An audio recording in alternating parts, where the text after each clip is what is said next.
श्री राधा वल्लभ सरकार की जय। सद्गुरुदेव भगवान की जय। ना गुरुरधिकं तत्त्वं ना गुरुरधिकं तपः ना गुरुरधिकं ज्ञानम तस्मै श्री गुरुवे नमः। प्यारे प्रभु प्रेमियों, नित्य प्रति भगवत चर्चा भगवत कथा में आप बड़े बड़े महापुरुषों की, संतों की भगवत लीला कथा श्रवण करते हैं। प्यारे भक्तों, आज राजा भरत की चर्चा हम करेंगे। राजर्षि श्री भरत जी। प्यारे भक्तों, भरत 3 हुए और जिसमें जड़ भरत जी महाराज, शकुंतला नंदन भरत और ये श्री राम जी के छोटे भैया भरत जी, अयोध्या राजा दशरथ नंदन। प्यारे भक्तों, ये भरत के नाम से ही हमारे देश का नाम भारत पड़ा है। भारत का मतलब है जिस देश के लोगों के हृदय में भक्ति रत करती हो, यानी भक्ति विराजमान हो, उसे भारत कहते हैं। प्यारे भक्तों, तो आज हम राजर्षि श्री भरत जी महाराज की भगवत चर्चा में ये लीला श्रवण करते हैं। भगवत अवतार श्री ऋषभ देव जी महाराज, जिन्हें हमारे जैन भाई लोग मानते हैं, और ऋषभ देव जी इनके 100 पुत्र हुए। भागवत में कथा भी आती है भक्तों। और इन 100 पुत्रों में एक जो पुत्र हुए उनका नाम भरत था। और प्यारे भक्तों, ये महायोगी थे और ये सबसे बड़े ऋषभ देव जी के सबसे बड़े पुत्र थे। सबसे अधिक गुणवान थे और सबसे अधिक समझदार थे। निवेदन इनके अंदर सबसे श्रेष्ठ था, यानी समर्पण। प्यारे भक्तों, जब इनका जन्म हुआ तो इनके पिता श्री ऋषभ देव जी ने अपने 100 पुत्रों को एक ही शिक्षा दी, बेटा भगवान का भजन करो, संतों की सेवा करो, क्योंकि महत् सेवाम द्वारपालेर विमुक्ते। बेटा जीवन में संतों का संग करो। तो जो ये 100 पुत्र थे भक्तों, उसमें से 99 पुत्र तो संत ही बन गए, एक अकेले भरत जी बचे। अच्छा, इनका भी मन था कि मैं भी संत हो जाऊं, लेकिन आगे राजपाट को भी देखना था। उनको लगा कि मेरे सब भाई तो संत बन गए, अब मैं अकेला हूं, तो मुझे तो पिता के आदेश का पालन करना है। और लेकिन ये बहुत ही भगवत भक्त थे। बचपन से ही इन्होंने संतों का संग किया, संतों का आशीर्वाद इनको मिला, क्योंकि जीवन में संतों का संग हमें जीवन का दर्शन कराता है। कागा से तो हंस बनावे, मिट जाए तेरे पाप रे, तेरी अच्छी बनेगी, संतन के संग लाग रे, तेरी बिगड़ी बनेगी। तो इन्हीं के नाम से इस अजनाव खंड, जो अजनाव खंड को भारतवर्ष कहा जाने लगा। ये अजनाव खंड था तो इसी को भारतवर्ष कहने लगे थे। प्यारे भक्तों, ऋषभ देव जी ने इन्हें पूरी पृथ्वी का रक्षा का भार भरत जी को सौंपा था। श्री भरत जी के विश्वरूप की कन्या पचजनी नाम की पत्नी के साथ, जो सर्वगुण संपन्न थी, और 5 सर्वगुण संपन्न जो थी ये कन्या, उसके साथ विवाह कर दिया। समस्त और विवाह किया, गृहस्थाश्रम धर्म का पालन किया। इनके 5 पुत्र हुए। प्यारे भक्तों, हमारे शास्त्र ने एक बड़ा सरल तरीका बनाया है, एक बड़ी सनातन में बड़ी सुंदर पद्धति बनाई है। ब्रह्मचर्य का पालन, है ना, फिर गृहस्थाश्रम, फिर वानप्रस्थ, है ना। तो ये 4 वर्ण हैं, 4 धर्म हैं।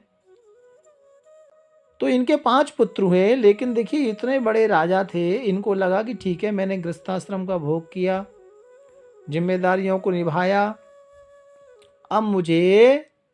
अब वानप्रस्थ यानी भगवान की भी याद करनी चाहिए।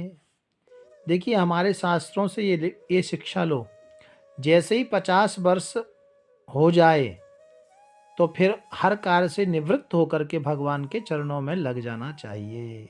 यही मानव धर्म है, यही हमारे शास्त्र कह रहे हैं, और यही राजा भरत ने किया। समस्त विषयों से निवृत्त होकर के और श्री भरत जी महाराज गंडकी नदी के किनारे जाकर एक वृक्ष के नीचे अपना आसन डाला और वहीं वास करने लगे। रोज स्नान करते, नित्य नैमित्तिक कृत्यों से निवृत्त होकर और प्रणवदा भगवान का जाप करते हुए उसी गंडकी नदी के तट पर रहने लगे।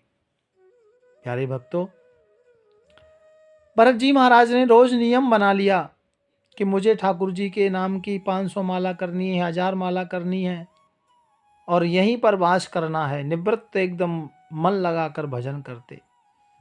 एक दिन की घटना घटी, जब श्री भरत जी महाराज गंडकी नदी के किनारे बैठकर भजन कर रहे थे ना, उसी समय एक गर्भिणी हिरणी जल पीने के लिए उस तट पर आई और समीप में सिंह ने गर्जना की। सिंह की गर्जना को सुनकर उस हिरणी ने एकदम छलांग मारी, जिससे उसका जो गर्भस्थ बच्चा था वो बाहर, उसने जन्म लिया, बाहर निकलकर नदी में बहने लगा। बालक उधर से बाहर आ गया। भरतलाल जी भजन कर रहे थे, मन में विचार करने लगे, अरे ये क्या, ये तो अभी नवजात शिशु है, बालक है, और ये पानी में बहेगा, मर जाएगा। उठे और दयावश उस बच्चे को श्री भरत जी महाराज ने उठा लिया अपने पास। अपनी जो झोपड़ी थी, जो आश्रम था, वहां ले आए। श्री भरत जी महाराज उसका लालन पोषण करने लगे।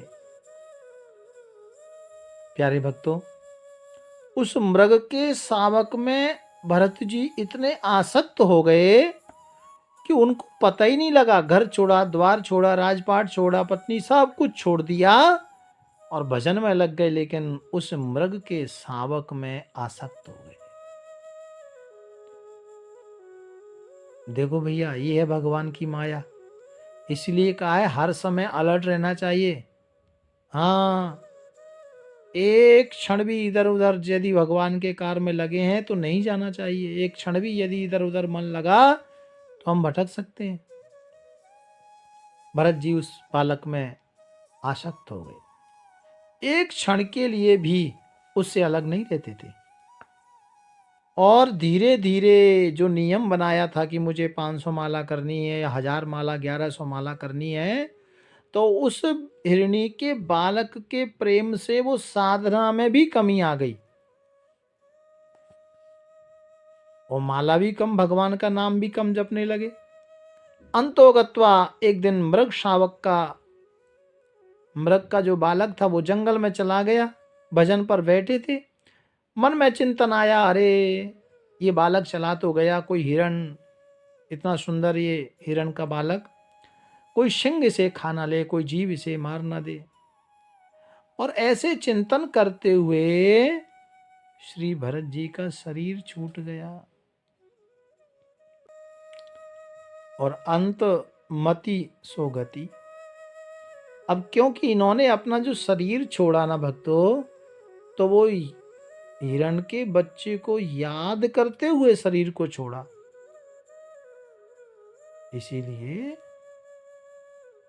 श्री भरतलाल जी को स्मृति उस हिरण के बच्चे की रहने पर जब वापिस दोबारा जन्म मिला, तो भक्तों मृग का ही शरीर इनको मिला। लेकिन भजन किया था तो मृग का शरीर मिलने के बाद भी इन्हें पूर्व जन्म की पूरी स्मृति थी, सब कुछ याद था। उनको ये याद था कि पहले मैं राजा था, भगवान का भजन करता, मृग के बच्चे में प्रेम किया तो मृग बनना पड़ा।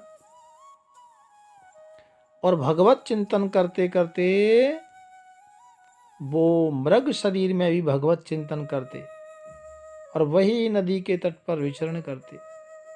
प्यारे भक्तों, कहने का तात्पर्य यह है कि भगवान की साधना में हमेशा अलर्ट रहना चाहिए, छोटी छोटी बातों का ध्यान रखना चाहिए। क्यों? क्योंकि आप देखो कि सब कुछ आपने छोड़ा। कई बार ध्यान देने योग्य बात है, लोग छोड़ करके भी उस चीज का चिंतन करते हैं, चिंता करते हैं, और कई लोग न छोड़ करके भी उस ऊपर वाले का चिंतन करते हैं। ये कई बार होता है।